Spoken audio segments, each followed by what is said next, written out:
Ladies and gentlemen, welcome to the next edition of the Losers Lounge podcast. This is episode number 123. And the summer season has ended, and we are now in the autumn season. The leaves are changing colors, they're falling, the temperatures and time will start dropping. They already started dropping a little bit up here in Toronto, but it's been good so far. I like the fall season because pumpkin spice ice caps from Tim Hortons are good. Pumpkin spice anything is good. The horror season is out. People are getting their pumpkins ready to go, get their jack-o'-lanterns, getting their Halloween stuff. Scary season among us, but ladies and gentlemen, this upcoming weekend, we have a couple of events coming up. We have AEW Wrestle Dream on Sunday, October 1st, but also Saturday, September 30th. For the show we were talking about on this podcast, it's NXT No Mercy, the return of the No Mercy event for the first time since 2017. It'll be taking place at Bakersfield, California, Mechanics Bank Arena. This will actually be the first time that a WWE Premium Live event has ever been in Bakersfield, California. So, congrats to those down there.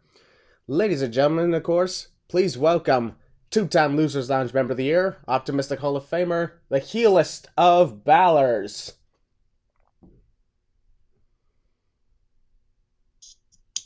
I'm back.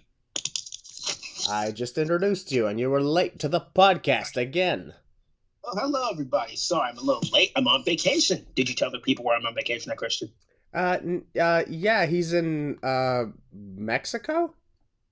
Nah, I'm not in Mexico. Oh, right. Sorry. You're in Australia. I wish. South Africa? I don't know that I got is New Zealand, Japan, North Korea. I don't know. Not North Korea. I wouldn't survive there. Anyways, right now I'm in Gatlinburg, Tennessee. That's where I am. Gatlinburg, Tennessee. I've never been there myself, but I heard it's pretty nice over there. Really good. It's a really good place. I'm eating a big pizza right now. Y'all can't see it, but you can go see my social media page, whatever you want. But a big slice of New York pizza. They weren't lying when they said New York had big deals. God dang. Literal big deals, folks. Anyways, Willie, are you excited for Saturday's event for NXT No Mercy? Of course. Love NXT. The best wrestling show of the week, in my opinion. And what do you think about the fact that this is the first time that WWE is holding a premium live event in Bakersfield, California? It's amazing, honestly. I think, they deserve the opportunity, and NXT is going to bring it this week. What I like about the NXT events this year is they've been going to places that wouldn't normally host pay-per-views. Exactly. So, give them more opportunities. That's exactly what we need. Yeah. So, before we get started, folks, we're taking a moment to pay tribute to someone who passed away, unfortunately. And that is Sir Michael Gambon, who portrayed Albus Dumbledore in the Harry Potter and the Prisoner of Azkaban all the way up to the last one, the Deathly Hallows Part 2. He was the Dumbledore that took over after Richard Harris passed away. But now Michael Gambon has passed on. One of his best quotes from the third film I wanted to recite really quickly. Happiness can be found even at the darkest of times if only one remembers to turn on the light. So rest in peace to the legend. Rest in peace indeed. Yep. So, folks, and also before we get started on the matches for NXT No Mercy, we have a couple of interesting announcements that we haven't said about since the last podcast. First one being NXT's next event after No Mercy has just been confirmed. It is NXT Deadline, taking place in Bridgeport, Connecticut, which is the place that hosted NXT TakeOver 25 in 2019, the night where Adam Cole became the NXT champion and began his 400-day title reign. Classic reign. And NXT Deadline last year was pretty cool, and the Iron Survivor Challenge is a very interesting format. I'm so glad it's returning. So, yep. We're in for that. Maybe we'll have another feud involving the NXT champion and his challenger hanging out at dinner, then going to watch The Wizard of Oz like Apollo Crews last year. Dude, for real. That's still one of our best conversations. Mm-hmm. But ladies and gentlemen, of course, the other interesting announcements, which is the road to WrestleMania has been completely confirmed. Like, the Royal Rumble's location has been confirmed to be at Tropicana Field in St. Petersburg, Florida. And when we heard Tropicana Field, Willie, does that sound familiar to us in WWE? It does. Huh. I could swear, I swear WWE was there for quite a long time at one point. Yep. What was that, I wonder? Good question. Oh yeah, second location of the Thunderdome. Yep. Conveniently enough, Tropicana Field's been also known as the Thunderdome, so that's ironic. Yep. Yeah, but this time it's gonna be different because while the Thunderdome hosted several events at Tropicana Field at the end of 2020, heading into 2021, without any fans, obviously, this is gonna be different. WWE returns to Tropicana Field this time with fans. It's gonna be an amazing atmosphere. Yeah, it'll be the second time that the Royal Rumble it technically is the second time Royal Rumble's hosted at Tropicana Field.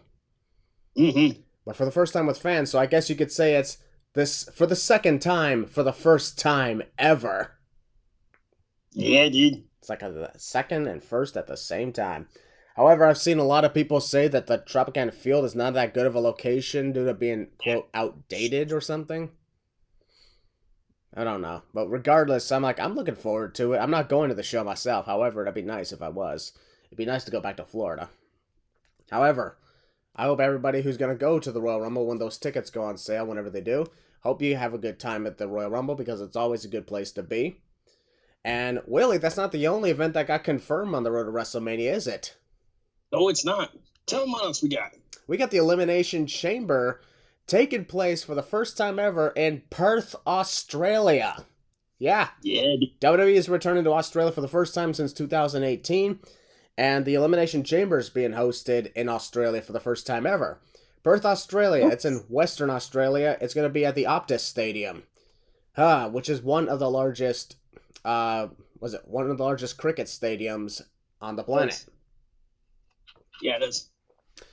I mean, it's obviously behind a stadium in Sydney, and of course, the Melbourne Cricket Ground, which hosted the Super Showdown in 2018. But I gotta say, the fact that the Elimination Chamber has been an international pay-per-view lately. Have you noticed that, Willie?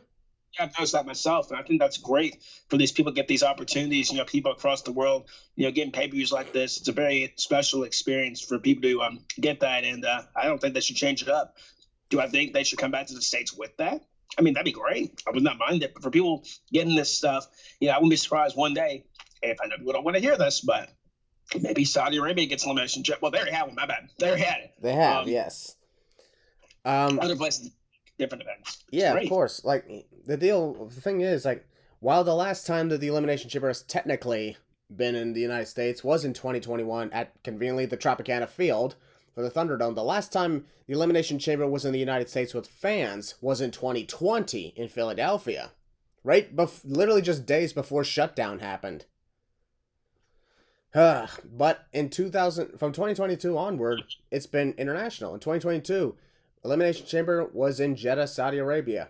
And then this year, the Elimination Chamber was in Montreal, Canada. And now, 2024, Perth, Australia.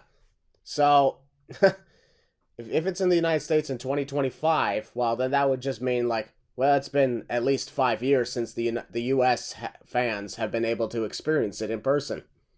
Crazy. But I think it'd be great if they continue to do international Elimination Chamber events, like maybe India or maybe France, something like that. You know what I mean? Exactly. Because I like the idea of international stuff, and this means literally the entire premium live events heading into the road to WrestleMania are in stadiums. That's crazy. Yes. I mean, I love stadiums, so this is going to be fun for me. Yep. Tropicana Field, Optus Stadium, and of course, WrestleMania 40 is going to be at Lincoln Financial Field in Philadelphia.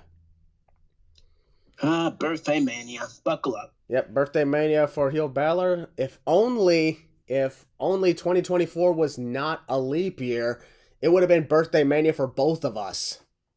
Exactly. Oh my God, it would have been April 7th and 8th, and we'd be like, yes, Heel Balor and I compete against each other at WrestleMania, literally. Exactly. Like in 2021, we both had NXT Stand and Deliver. That was fun. However, there is a chance that I could still potentially get a little Birthday Mania if it does go past midnight Eastern, That is true. That is true. How funny would it be if, let's say, night 2 ends, let's say 10 minutes past midnight, which means on my birthday is when like Roman Reigns loses his title. Possibility. Kind of like how WrestleMania 35, it was your birthday, Mania, but Becky Lynch and the women main evented on my birthday. Correct, dude. The match didn't start until the clock struck midnight, so that technically means the main event of your birthday, Mania, was when Demon Balor won the Intercontinental title. Correct. So that's kind of ironic. Yes, sir. All right, folks. NXT No Mercy is on Saturday, September 30th, and we have 6 matches to talk about. A non-title match and 5 championship matches. 5 title matches. Wow. We're going to get started, of course, with the non-title match. And that is Baron Corbin taking on Bron Breakker. Breakker. Yeah, this is not counting Great American Bash because Bron Breakker was not even on the pay-per-view. This is the first NXT pay-per-view where Bron Breakker is present, but not in the main event. I kind of like that idea. I'm done against Braun, but yeah, he's out of title matches for now. Yeah, from NXT War Games in December 2021 up until NXT Battleground in May of 2023, every NXT pay-per-view featured Bron Breakker in the main event. Go look it up. It's crazy. And I'm still amazed that Bron Breakker is on NXT. However, I'm loving his absolute viciousness that he's had ever since he dropped the NXT title to Carmelo Hayes. Like, I didn't see this coming. I honestly thought that when he dropped the NXT title, he was going to go straight to the main roster and continue his current character. But when we got this new character, I'm like, whoa. This new character it reminds me of some you'd see in the Ruthless Aggression. I know that's a weird comparison to say, I know, but I'm getting so much vibes of like Lesnar from 2002 when he was on that mean, dangerous streak when he beat The Rock and that kind of stuff, and Hogan and all that stuff when he ran through the competition up until he left. And like that's what I'm getting with this vibe of Bron Breakker. I'm just loving this very mean streak side of him. And again, was I disappointed he stayed in NXT? I wasn't disappointed he stayed in NXT. I was disappointed like the fact that like what else was there for him to do? And like I guess kind of contradicting myself. Yeah, a little bit disappointed he wasn't called up. But he's doing great. I'm proud of him. He's killing it. He's killing it. Literally, he's killing it. Yeah, he killed Von Wagner. The most that stuff there, man. Like, I loved every bit of that. I know that sounds sick to say, but like, I loved every bit of that. He dropped the steel steps in that man's skull. Like, yeah. God. That was Corbin just stood back. I laughed out loud, like when Corbin just stood back there, like he actually did it. He did it. Yeah, it was absolutely wild. And there was a time, I believe, even on social media, that people believe that Von Wagner got legitimately injured from that. There are a few people who believe that. Like, which you will. I mean, that could have legit went wrong, but like they're safe. Yep, he didn't get hurt. Yeah, Bron Breakker is very safe at what he does, and that's a good thing that we obviously need. He's a chill. I mean, he's from Georgia. I mean, people from Georgia are chill. Yep.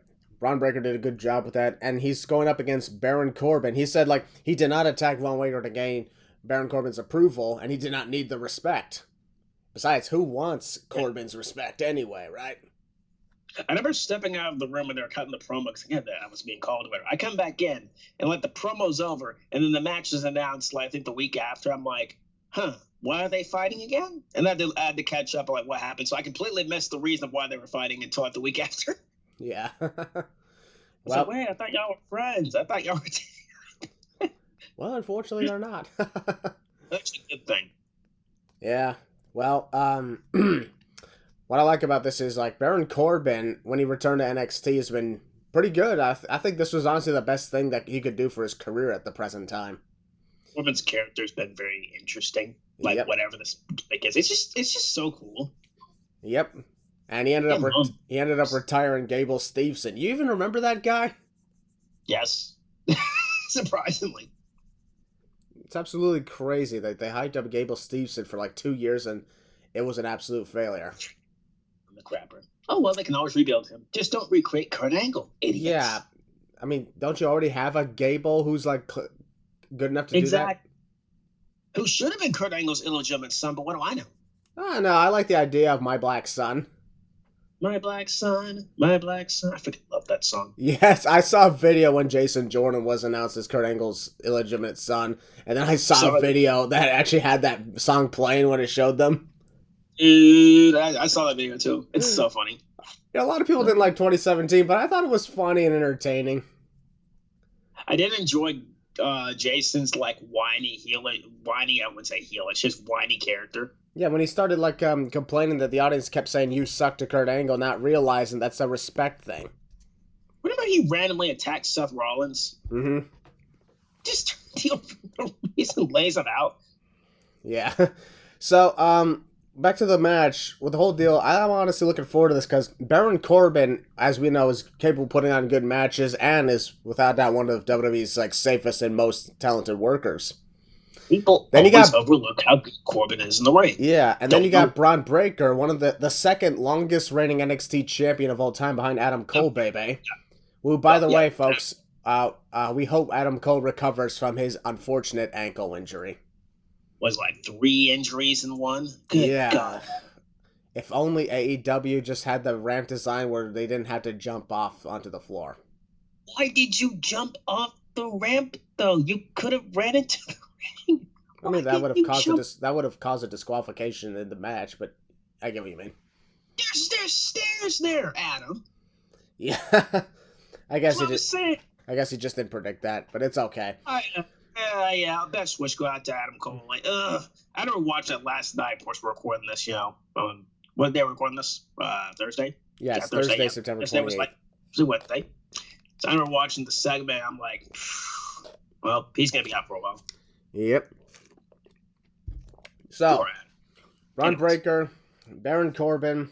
I really think this could go either way because Corbin could really use some wins, but also Bron Breakker, we don't want to have him lose his crazy violent streak, especially after what happened to Von Wagner. No, please don't lose that violent streak. This man will go out. What's next? He got to go up and attack Shawn Michaels. I mean, they went through his freaking wall, for God's sakes. They did. You know what would be crazy? What's that? What if Bron Breakker when he arrives on the main roster, he's going to run through Gunther? I'm pitching the idea. I could really see that happening, even though, like, I understand a lot of people are looking toward Chad Gable, but I'm like, no offense, just Chad Gable is not a believable person to beat Gunther, in my opinion, after I saw him lose, like, several times already. Twice, actually. Yeah, the only time Gable got a win was a freaking count-out win. That's it. That's fair. I see Ciampa more the guy probably to be. I don't think Ciampa's beating him. I think, honestly, they're going to wait a while for someone beats that dude. I'm talking the big stage. Yeah, I'm honestly thinking, before we get to predicting this match right here, I want to quickly put up something. I hope this is the way things go, that Gunther loses the Intercontinental title in the opening match at the Royal Rumble in like a triple threat or fatal 4-way where he is not pinned. And then later in the main event, he wins the Royal Rumble match. Yes to both. So that he doesn't get pinned or submitted when he loses the IC title, and he begins his road to the World Heavyweight Championship immediately. Y'all aren't ready for that. Y'all are not ready for that time. And in that match, how about this? Chad Gable, Tommaso Ciampa, and Johnny Gargano. Who? The guy that hasn't been seen in a long time, that Tommaso Ciampa's looking for. Oh, that guy. Yeah, that guy. Where is he? I have no idea. Okay, never mind. No, I love him. Anyways, that's just my thoughts on the whole thing. But folks, Heel Balor will ask, what's your thoughts on Bron Breakker and Baron Corbin? Again, like, I remember stepping out of the room, and obviously I come back in like the match was made, blah, blah, blah. Outside of that, when I got caught with the story, it's been very, very entertaining in my opinion. I know I said this every single time about Bron Breakker sometimes. Big fan of the dude. Corbin's great at what he does. It's just been a very interesting rivalry where it's basically just two heels who can't stand each other. And Corbin's slightly acting like a face, kind of. Not really, but he's not really doing anything bad. Bron Breakker's really the guy who's causing much destruction, what makes me wonder how in storyline Bron Breakker's not in jail for what he did to Von Wagner. That's the first thing I was questioning. I'm like, they're gonna call the cops and storyline on this dude. But yeah, it's just been a very intense ride with the fight they had this past week. Outside the performance there, the busting through Shawn Michaels' walls, then Corbin hitting a choke slam on Braun Breaker, and this dude sitting up like the Undertaker and laughing. It's been intense, and I love it. I'm loving how Braun's not in the title feud. That's the one thing I wished for with Breaker when he turned heel. Like, don't put him back in the title picture, which they did, obviously, like twice. But, I mean, like once, yeah. But still, like, he's been doing so good as this heel character, and Corbin's been doing great. And I've just been looking forward to it. I really kind of hope this is not a one and done. I kind of want them to continue with it. That's just me. I'm enjoying it. And even if they're not going to continue Braun Breaker's heel streak. Because don't turn face for a long time. Yeah, I agree with that. I also have a question. Of course. Since Braun's said this, and of course WWE has asked this question, who has the better spear, Braun or Roman? I mean, do you want me to be realistic? Yes. Braun Breaker. I agree. I've seen the way he hits his spear. It's freaky as hell. Kind of reminds me of Goldberg in WCW. Yeah, dude. He has the best spear in wrestling today. I don't care what anybody says. He does. He really does. It's absolutely great. I still remember watching from NXT Battleground when he faced Carmel Hayes in the rematch. Carmel Hayes leaped off the second rope and Braun caught him in a spear in midair. That's one of my second favorite spears. My first favorite spear of his this year was the one at, Vengeance Day with Grayson Waller, right? Yes. He speared the living daylights. I'm talking like he gutted this dude. I'm like, holy crap. I'm thinking Grayson, like, this dude's dead. But they're professionals, but still, this dude's a former linebacker. Keep in mind, Braun Breaker's like 2 years younger than me and Christian. Yeah. So that's insane to think about. You know what I would love to see? Us not getting that man's way. Well, yes, that, but also, the best setup to a spear. Ooh, wah! Roman Reigns runs, and then Breaker just catches him immediately. You know dang well they're saving that for a big show. You know they are. Honestly, I've even said this before. I want Roman to drop his long title reign to Braun Breaker because I want Braun to be one of the new faces of the company. Hey. And I still hold on to that today.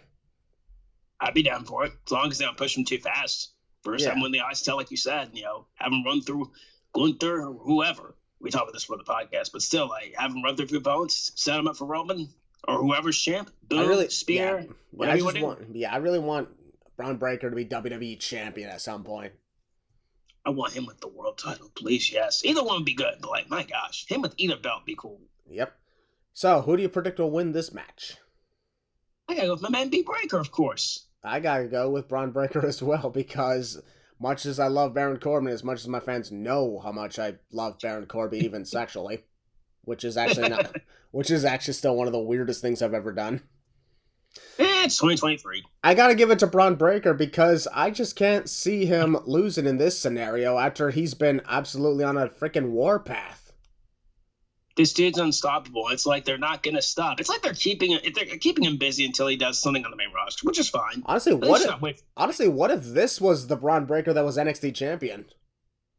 It would be a lot more entertaining. I'm not saying face Braun was bad. I'm just preferring this one. You just want if it was this Braun Breaker, he wouldn't be fishing with Apollo Crews.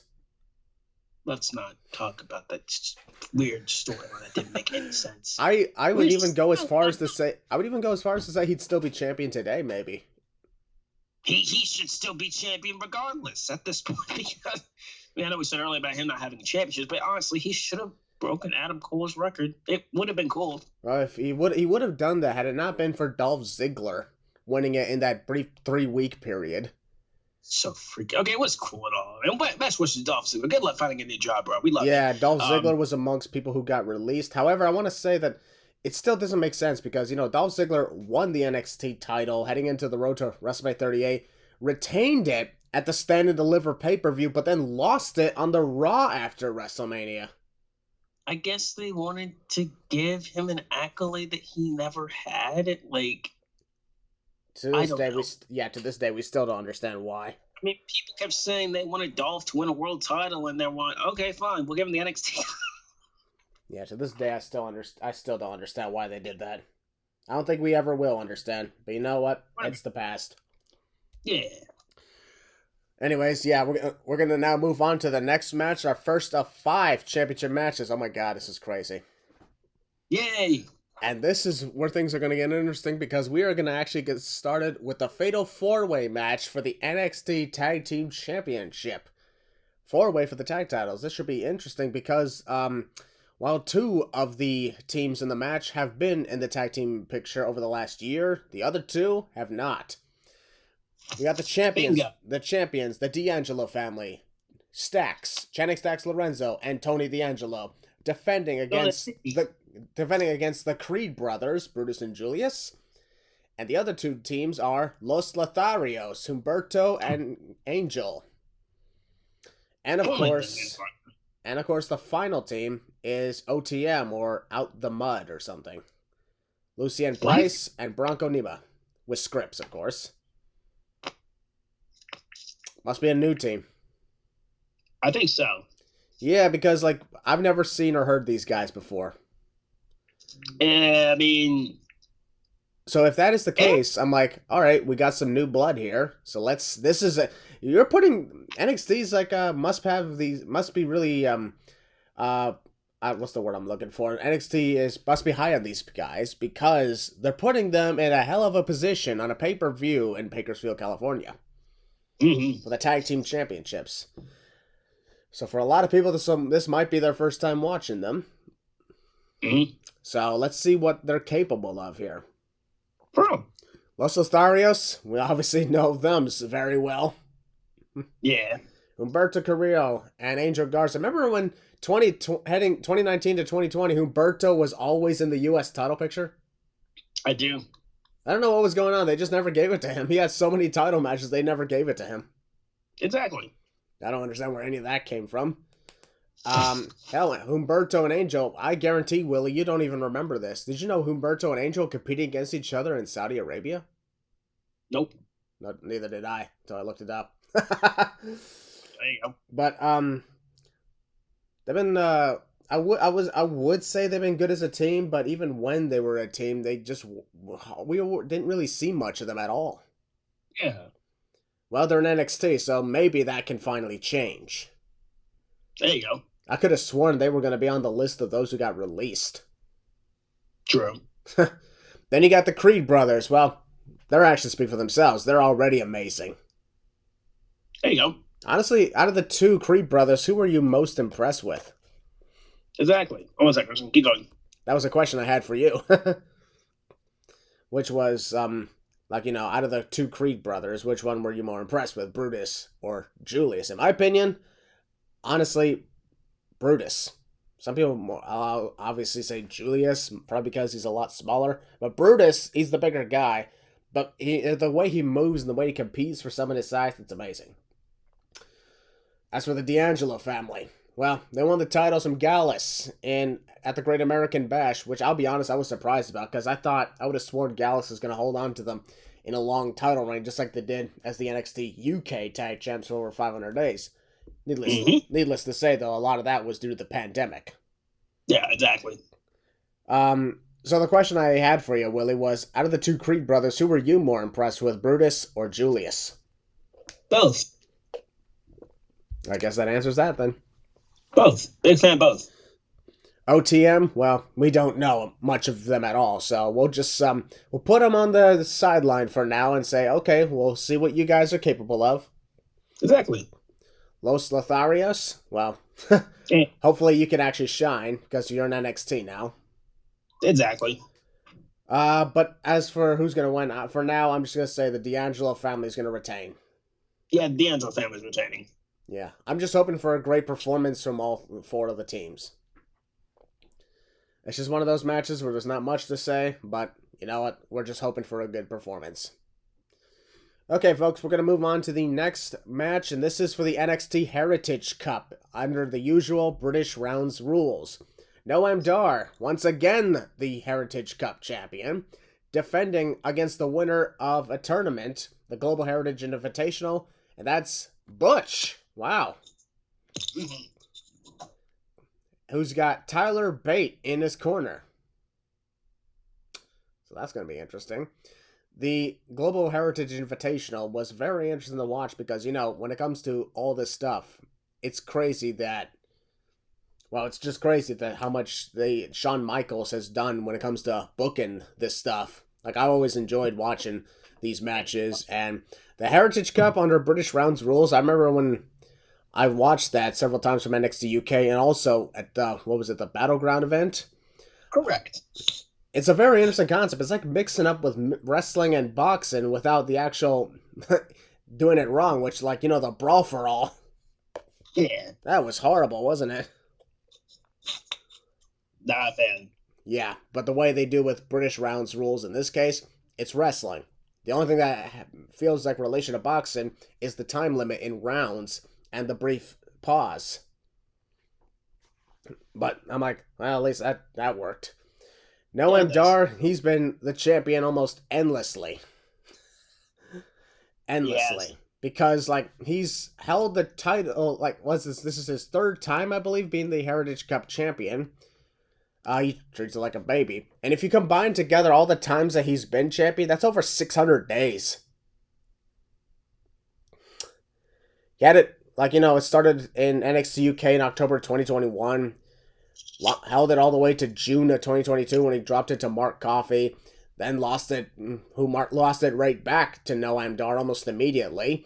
Then he held on to it for almost a year, dropped it to Nathan Frazier, and then a couple months later won it back. That's a weird thing for the cup. Yeah. I mean, I'd like the idea of I won't lie. It is weird that you're treating an actual trophy as a championship title, but you know what? It's something we've not really seen much before. Yeah. So it's something new. All right. Butch, as we know, is from SmackDown, as with the Brawling Brutes, and yet he's going to be here challenging for the Heritage Cup. Could you imagine if he actually wins it and takes it with him to SmackDown? I mean, I can see it. And then you have Sheamus when he recovers from his shoulder injury, which, by the way, hopefully Sheamus recovers from that. Yeah. Just imagine if Sheamus wants that cup now. Imagine. All right.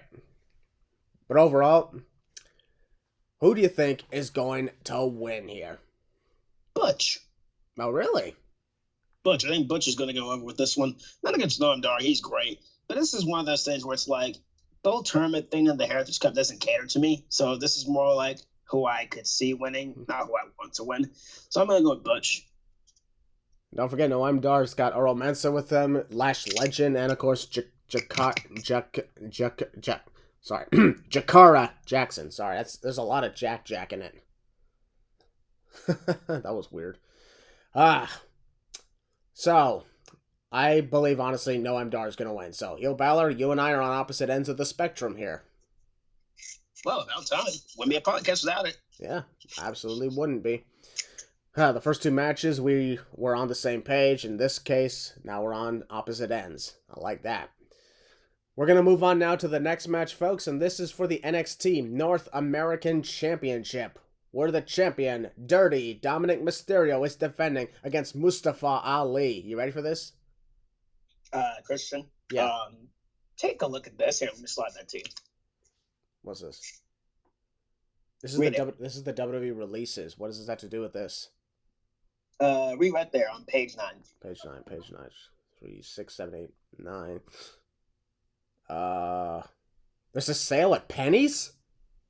No, right there. Fine print, right there. Oh, right.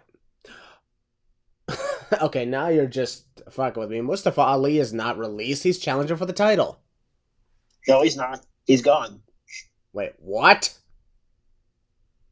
He asked for his release, and they granted it. He asked for his release when he's about to challenge for a championship on pay-per-view?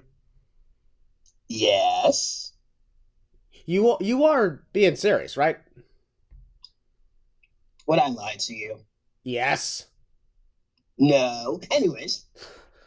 Yeah, unfortunately, folks, Mustafa Ali was the original challenger, but he was amongst people who got released from their WWE contracts as a result of the merger with Endeavor, which went through on September the 12th. So yeah, WWE and the UFC are one big happy family. Ta-da! That's pretty cool. Yeah, this is the first time in like over 70 years where a McMahon is not in control or owns the WWE. So we're living in a weird age now. We are. I mean, on TV and everything, we're definitely not gonna see any difference because Triple H is still in control of the main roster while Shawn Michaels is still in control of NXT. But it's still gonna feel weird. It still feels weird knowing that it's like, okay, this is not a McMahon company anymore.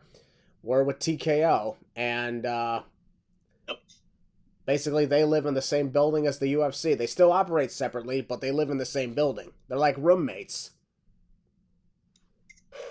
That's so cool. I remember the days growing up, being at school, saying you like wrestling, and then people are always getting in your face saying, WWE is fake, UFC is better. I'm like, well, now we live in the same house. I didn't grow up with the whole UFC part, but I do remember people telling me wrestling was fake. I knew it from the very beginning. I saw the freaking thing. But go on. Yep. So anyways, Mustafa, however the hell you say it, because there's so many different ways nowadays, got released, and a triple threat, actually no, a fatal four-way was determined for the new challenger with Dragon Lee, Axiom, Tyler Bate, and Trick Williams. And the winner was Trick Williams. Yeah. So that was interesting. So I gotta say, it was amazing to see this. Carmelo Hayes and Trick Williams, willingly split from each other to go separate ways on good terms, which is, I like that. For now. Mutual agreement, it seems. Yeah, I like mutual agreements on splitting up compared to attack and turning heel on someone. Because, in my opinion, when I see like someone of a team turn heel on their partner just to do the split, it never makes sense when they get back together later on. Because I always looked at it as the ultimate betrayal, saying we're done for good. It just never feels the same when they get back a second time after that. Like, the Shield, when they had Seth Rollins attack Roman and Dean Ambrose, and then they come back a few years later, it just still feels weird. It does. That's why their reunion was an absolute failure, in my opinion. That's fair. Like, look at the Wyatt family. Rest in peace to Bray Wyatt and Brody Lee. But look at the Wyatt family. Like, when they split up, it was, like, mutual. It was. Bray Wyatt just simply set them free. Mm-hmm. They came back about a year or so later, reunited, and they brought in Braun Strowman. But there never was a breakup amongst them where someone turned heel. That's why it felt natural whenever they got back together. So in this case, Carmelo Hayes and Trick Williams, they mutually went separate ways, and that just means the door's still open, that they'll still have each other's backs no matter what. Oh, yeah. Carmelo Hayes we'll talk about in the main event, but Trick Williams is challenging for the North American title against Dirty Dominic Mysterio. And as an added bonus, Dragon Lee has been confirmed as the special guest referee. For some reason. I mean, Dragon Lee, of course, faced Dominic Mysterio this past Monday night on Raw in an excellent match. Dude, it's great. It was so great. It was amazing. Mm-hmm. Dominic Mysterio won without being dirty. That is true. No cheating, no interference, and it was fair and square, and there was no way that we could deny it. Yeah. I'm assuming Dragon Lee's the referee in case of any more crazy tactics. Yep. Because he knows Dominic Mysterio's tactics, so, keeping an eye on things. I guess that's the reason why he's the referee in this case, and that, in my opinion, that's understandable. You never know, Mommy could still be around, even though we haven't seen her in a while. Where has she been? She's been on vacation. Yeah, in storyline is because, she got destroyed by the returning Nia Jax. But in reality, she went back to Australia and also to promote the upcoming Elimination Chamber event. Because, it's in her home country. And I like that. Alright. So, Balor What is your thoughts on the North American title match? I mean, Dominic's been a very interesting champion. I like how he's been defending. I can't just say this. I'm loving how the main roster's been incorporating NXT into it, and NXT's been incorporating the main roster into it. Again, they're trying to make it the quote-unquote third brand. It's always been the third brand, regardless, in my opinion, whatever it is. But I've really been enjoying it, and please keep it up, mind you. But Dominic's been a very entertaining North American champion. Yeah, been great. And of course, I have a question, which is, what is your thoughts now on Trick Williams competing for this championship now? Willie, freaking awesome! He's so over. His name was chanted on SmackDown weeks ago for literally no reason. It was so cool. Whoop that Trick. Whoop that Trick. Anyways, besides that, Trick is great. He's amazing in the ring. And I've really just been enjoying what he's been doing outside what he's been doing with Mello. And he's been Mello's, a side piece, his mouthpiece. I guess Mello doesn't need a mouthpiece, but still, they've been two peas in a pod. It's great to see them kind of doing stuff on their own. And Mello's been doing great, obviously, I've been saying. And Trick has been doing great as well. He's been coming into his own. He works the crowd very well. And I'm just enjoying the dynamic he's been doing with him and Dominic. And we're going to see what's next. Time to see what he's really capable of in the best of ways. At a time when it matters the most. That's the one thing we should always make sure of. I predict, however, Dominic Mysterio will retain the North American title. With all due respect to Trick Williams, I don't think he's ready. Okay, that's fair. What's your thoughts? I mean, I can respect that opinion. I'm kind of iffy on it. Dominic's held it for a while.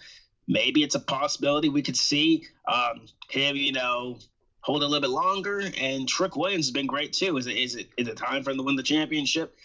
It's very hard to pick, but I'm gonna go with Dominic Mysterio. There you go. That's really good. All right, you ready to move on to the next match? You know it. This is going to be interesting. The NXT Women's Championship is being contested in an Extreme Rules match as the recently crowned champion, the man, Becky Lynch, defending against the former champion, Tiffany Stratton. And Willie, I want to start by saying, I know Becky, the man, she's your girl. What was your thoughts when she became NXT Women's Champion? Can you come here a little bit, Chris? I need to whisper something. Yeah, what's up? I didn't want it to happen. Oh, yeah, got it. Anyways, what was your thoughts, however? Okay, honestly, it was very cool. Don't get me wrong, I love Bex. My girl, obviously. But she didn't need the title, in my opinion. And it was only given to her because of the accolade she's never won. And I understand that, but I kind of wish Tiffany retained. And they, I know people were saying the title was getting stale and just boring. I kind of agree with. I wouldn't say it was getting stale. She just didn't have any opponents lined up for her, and they just had to move on with something else. And they decided to get the belt off her. That's not her fault. That's booking's fault and creative. But that falls on HBK. But yeah, they had to give it off her. And I personally would have had somebody else do it instead of a main roster person. But people are saying it buried Tiffany Stratton. That Becky was buried. No, that's not what happened. Again, learn the meaning of the word buried before y'all start spouting that out. And second of all, this is only going to elevate Tiffany even more. Does Tiffany win this match? I don't know. But besides that, I was very shocked, legitimately shocked to see Becky win the title. I'm not gonna lie, my jaw dropped. I didn't even scream. I just my jaw just dropped on the floor. I'm like, wow, she actually won the title. But I'm so proud of her. But again, like I said, I don't think she needed it. But it's just an accolade that she has. And it is what it is. So I'm not gonna throw her his seat or anything, obviously. But kind of wish Tiffany was still champ. But it's what it is. And they've been having a fun rivalry too. I know I'm saying that a lot. I'm eating, folks. I mean too. So I'm repeating myself a lot. But yeah, that's all I can say on it. Yeah. So far, I was also shocked that Becky Lynch became the NXT Women's Champion, especially this late into her career. For real. It's kind of like when Dolph Ziggler was the NXT Champion. It wasn't needed. No, it wasn't. Not at all. No. Not at all. No. Natalya herself even said it best, saying like, oh, you're saying that I'm taking an opportunity from somebody. You literally took the title from those hardworking women down there. Shut the fuck up, Natalya. But come on. I like Natty and all, but be quiet. That's her character, but still. I mean, she was speaking character. She was speaking the truth. Becky's not burying people, though. So, no, she ain't burying. She's just taking. Oh, that's true. That is true. Yeah, she is doing that, Yeah. I wasn't really the biggest fan about this. I was like, oh wow, she actually did it. But I was like, okay, I don't understand why though. This she doesn't need it. And what would be worse is if she loses it back to Tiffany. I was like, well, what was the point of that? Thank you.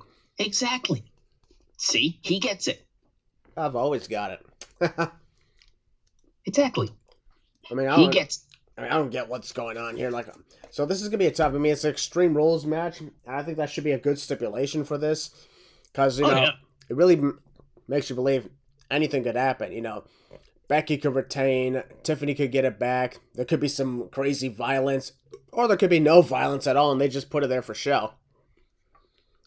And also, they're probably doing this because, well, the Extreme Rules pay-per-view is done for now. And of course, well, anything. With an Extreme Rules stipulation, anything and anyone could show up. Perhaps even somebody who just recently signed with the company. I will leave that up to you guys. In the meantime, I believe... okay, I'll be perfectly honest. I don't know who to predict in this case. Becky to retain, Tiffany to win. I don't understand. I don't get whether it's going to be Becky to retain or Tiffany to win. It's going to be tough for me to really think about that because if Becky wins, where do we go from there? And if Tiffany wins it back, you're asking, what was the point of this? So it's kind of a lose-lose. I mean, I can give my opinions and thoughts if you want to, predictions if you want me to. Yeah. What do you think? I mean, I'll be honest, Becky could retain because she just wins and she's awesome. She could drop the title because she gets crossed by probably she could get crossed by probably the debut in Jade Cargill. And starting a main roster feud between those two. Maybe. I don't think that's happening. That's just me. Speaking of, by the way, I don't understand. I don't get what I'll be honest, folks. I'm not a guy who gets the hype of Jade Cargill. Thank you, Christian. Thank you. Just so you guys know, I understand she's had a 60-0 undefeated streak in AEW, longest reigning champion of any kind in AEW. Mostly a lot of that stuff was squash matches and boring matches, and I couldn't really get behind her because by the time things started to get good, the match was over, and so I don't understand the whole deal of prematurely announcing her debut on, the fact that, she signed with the company, and that the company announced it literally on their social media sites as if she was a deal on the side of a John Cena, like a Logan Paul when he signed with the company. And I'm like, okay. I mean, I understand where she's coming from, but if you're doing this, you better treat her as a huge deal. Not to mention, please don't give her the Goldberg stuff because that never suited her well. So I'm just saying, folks, while a lot of people are interested in this, excited about it, others are just calling her a coward and a traitor to AEW. I'm a guy over here who's like, okay, she's signed with the company. Very nice. I mean, forgive me for not jumping for joy. Bad back, you see. Yeah, I'm not trying to bury anything. We're not trying to bury or anything. I'm just like, I get it. I get where she's coming from, and I get why they're trying to treat it as a huge deal. I just don't see Jade Cargill as a big deal myself. I kind of share the same opinion though, Christian. I mean, not against Jade Cargill. I know you're saying, you're going for a change from AEW. You'll see us for AEW very soon. That's why I'll probably bring it up. Anyways, besides that, I'll give my quick opinions on this. Jade Cargill's great. But for me at least, I'm kind of with Christian as well. That I don't really understand the hype, but I also understand the hype. They're trying to bring her in, trying to make her a big deal, but they're trying to make her, the thing. I guess the it factor. I guess they're trying to make it. You're trying to build it up, and like I said on social media, I haven't seen this much hype since Ronda Rousey's debut, Logan Paul's debut. They didn't even do AJ Styles in this, but to be fair, AJ Styles came in as a surprise. But still, I haven't seen this much hype in a very long time. And then we're gonna say Cody. Cody's brought him as a surprise, and plus we kind of knew Cody was coming in anyways, thanks to the people out there. Anyways, I mean, I didn't. Congratulations. I mean, I didn't. Oh, you didn't? There you go. I mean, I think that was lucky on my part then. There you go. But yeah, that's my whole opinion and thoughts on Jade Cargill. You can go see on my YouTube channel and that stuff. Yeah, cheap plug. Anyways, moving on. Yeah, I understand. I understand the whole deal with Jade Cargill. It's just I understand where it's coming from. I'm just not a fan of it. That's just where I stand. That's why I'm not excited about it. Yeah, of course. Anyways, Who do you think's gonna win the NXT Women's Championship match? As much as I don't want her to win, yeah, surprising. Yeah, surprising. You'll be hearing me say this. As much as I don't want her to win, as much as I don't think she needs to win, Becky's going to retain. Like, I don't see them giving the title back to Tiffany for a good while. I think it's her first title defense, I think. No, this is her second title defense, I believe. Third, fourth. No, this is second, I think. Yeah, she defended against Natalia at some point. Yeah, right. Track. Yeah, nobody remembers Natalia. I'm kidding. I like Natalia, but still. Future Hall of Fame, by the way. Put her in the Cat Hall of Fame, too. Anyways, besides all that, like, Becky's going to end up retaining. None against Tiffany. I can see Tiffany. The only way I can see Tiffany winning, with it being Extreme Rules, I could see interference, something like that. Tiffany wins it back by any means. But even then, I know, Chris, you're asking, like, then why would Tiffany win it back? Well, I'll answer with that. I'll answer with this. I told you that earlier. Because Becky got the accolade. That's the only reason they gave it to her. And to elevate more stars, I guess. But, again, this is just me. Becky didn't need the belt. That's just me. Yeah. And it's going to be a huge fan of her, obviously. But, yeah, Becky's going to retain the Women's Championship. If she doesn't, I'll be shocked. All right, I'm probably also going to go for Becky Lynch to retain. I don't want her to retain. I didn't even want her to win the title in the first place. I get why they had her do it. But I'm trying to get main roster appeal from NXT. But I'm like, very nice. But she didn't really need to do it this way. That's just, where I'm at. That's two Raw wrestlers with NXT titles. There's Dominic Mysterio and Becky Lynch. So when SmackDown going to get some stuff? I mean, Butch could be the Heritage Cup champ. I don't count that as a belt. Anyways, but that's still champion. But yeah. So, yeah, I also believe Becky Lynch is going to retain. And with that being said, folks, we're going to move on to the main event with the NXT Championship. Carmelo Hayes defending in the rematch against Ilya Dragunov. Willie, do you remember the crazy match at the Great American Bash? Oh, the match where I actually thought and honestly should have been the place where Ilya Dragunov won the title? Yeah, that one. Yeah, pretty much, yeah. Well, it's been about 6 months since Carmelo Hayes won the title, so he's been champ for about half a year. Would you say this is a good chance for him to drop it now? Yes, please. Nothing against Melo. Yeah, nothing against Carmelo. He's been an amazing champion. That's my guy, for God's sakes. Hell, I saw his match with Wes Lee at Heatwave. We'll talk about Wes Lee a little bit later. I have things to talk about Wes Lee. I mean, he's not even on the freaking pay-per-view, so what would we talk about? Exactly. Okay. With the whole deal with this, Ilya Dragunov failed to win the NXT title at the Great American Bash, but afterwards, as time went on, Ilya Dragunov stated his goal was to be the NXT champion. And I mean, how else would you be here? Yep. And earlier this month, Ilya Dragunov beat Wes Lee to earn the shot for the title in No Mercy. And I'll be honest, I thought Wes Lee was going to take that one because, I thought they were going to have the rematch with those two. Or a triple threat. But no, it's like, no. Ilya Dragunov gets the one-on-one rematch with Carmelo Hayes. And this has me thinking, like, could this be the moment Ilya Dragunov becomes NXT champion? Yes. Because with the whole deal with this, while technically, Bron Breakker's the first guy to be NXT champ and NXT UK champion. Nobody else has won those accolades. Dragunov could be the second. Correct. Because let's see, Tyler Bate, nope, not NXT champ. Pete Dunne, nope. Walter, nope. Ilya Dragunov, possibly. Tyler Bate again, nope.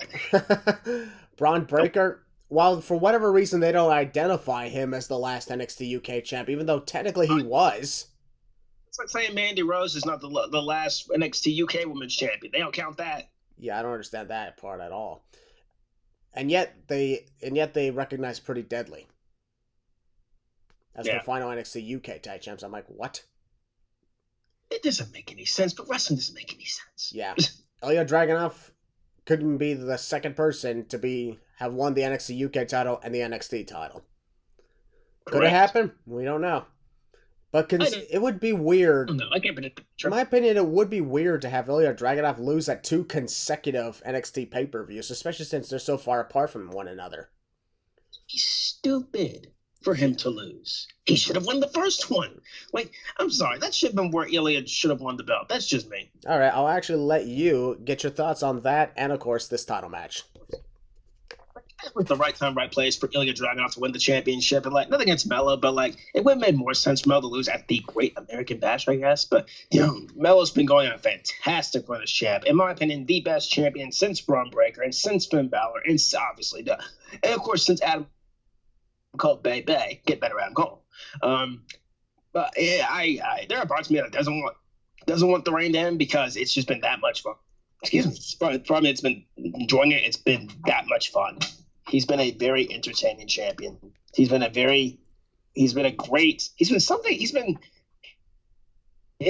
has just been so fun, and I've really been enjoying his work, his mic skills, his in-ring skills. He's just been the perfect guy to carry the brand after Braun Breaker. And personally, him and Braun Breaker's runs, I've been on par with each other. And, I've just really been enjoying it with what they're doing. And who do I think is going to win? First of all, Ilya Dragunov's incredible, amazing talent. And same thing with Carmelo Hayes. And it's so hard. It's not hard. I am picking Ilya Dragunov to win the NXT Championship. That's Jamaican. That's the wrong accent. Oh. That was a Jamaican accent. Oh. I thought I was doing Russian. Yeah, a little bit. It was okay, that part you got it, but the first part no. Regardless, I get what you're saying. You just gotta think of Nico Bellic. That's right. Ilya Dragunov is going to win the NXT Championship. Close enough. All right. For me, I think it's good. I think it's still gonna be him. You really think Melo's retaining? Yes. I would not be mad with either of these two. I'd be fine if Ilya won, and I'd dang sure be fine if Melo won. I could see Melo winning, becoming the longest running NXT champion down the road. I really could see that. Well, in order for him to be the longest reigning NXT champ, he would have to go all the way to, like, I think June of 2024. I can do that. I can eat. But do we really want 2 consecutive year-long reigns? No, we don't. We're already sitting through 4 years of Roman Reigns. 3 years. 3 years. 4 years next year. Joy. Amazing. And I believe, by the way, I'm just going to say this right now, I think Roman Reigns is walking out of WrestleMania 40 still the champion after he beats The Rock. The Rock? Yeah, The Rock. The Rock? You mean Cody Rhodes? No, The Rock. Oh, okay. So what about Cody Rhodes? I don't know what's going on with him. He loses. Okay, The Rock and maybe Cody Rhodes becomes World Heavyweight Champion. I don't know. Okay. But I just want, okay. Anyways. I don't know. Regardless, that's just my early prediction. Roman would walk out of WrestleMania 40 as still the champion just to piss everybody off. This is all on you if that happens. Isn't everything on me? Well, specifically this one, because this is going to happen on my birthday, so if this happens, I'm blaming you. I mean, technically, if it goes past midnight, it'll be on my birthday. Oh, so this will be on your fault. Okay, fine. I guess it would be my fault. I love it when things are my fault. Okay, Snitsky. Oh, wow. Okay, I walked right into that one. Anyways, yeah, you believe Ilya Dragunov's going to win. I believe, honestly, Carmelo Hayes is going to win, much as I'd like Ilya to win. I really think Carmelo Hayes is going to take this. Okay. And with that being said, folks, that concludes our predictions to NXT No Mercy. And like I mentioned, that's not the only pay-per-view happening this weekend. AEW is shockingly having another event. This will be their third one in like 6 weeks. Jeez. Remember when it's always by the time we got to the third pay-per-view of the year, it's been like 9 months into the year. Now it's 3 pay-per-views in 6 weeks. Man, AEW. All in London at Wembley Stadium, All Out, which we did not talk about because, unfortunately, I remember that show.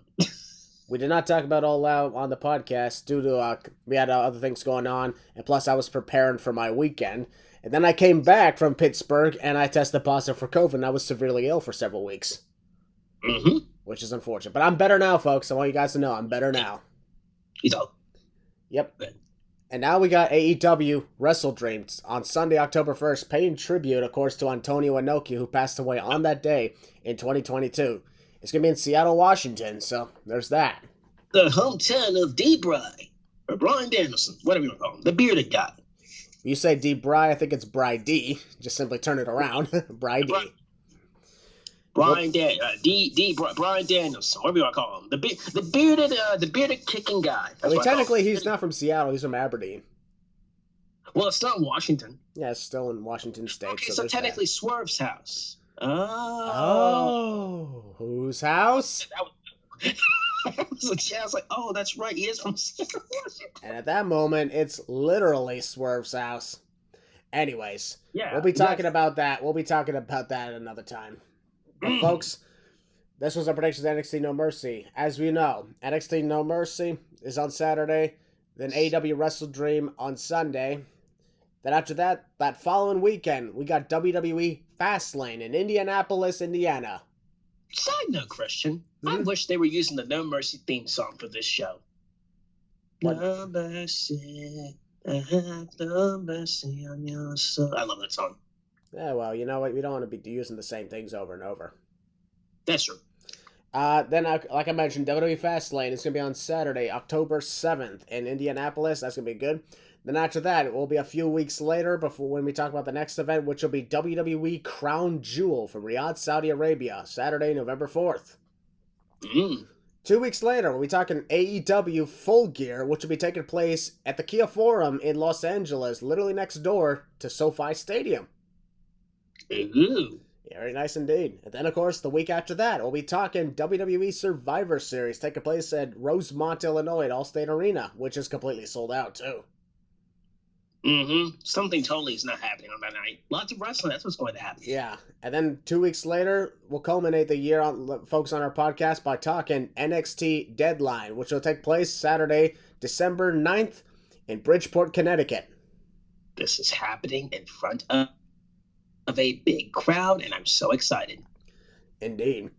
So, let's have an enjoyable rest of the year. Get your spooky season ready to go. Oh, yeah, hurrah. And Heel Balor, you know what to do. Well, we're the losers. This is our lounge.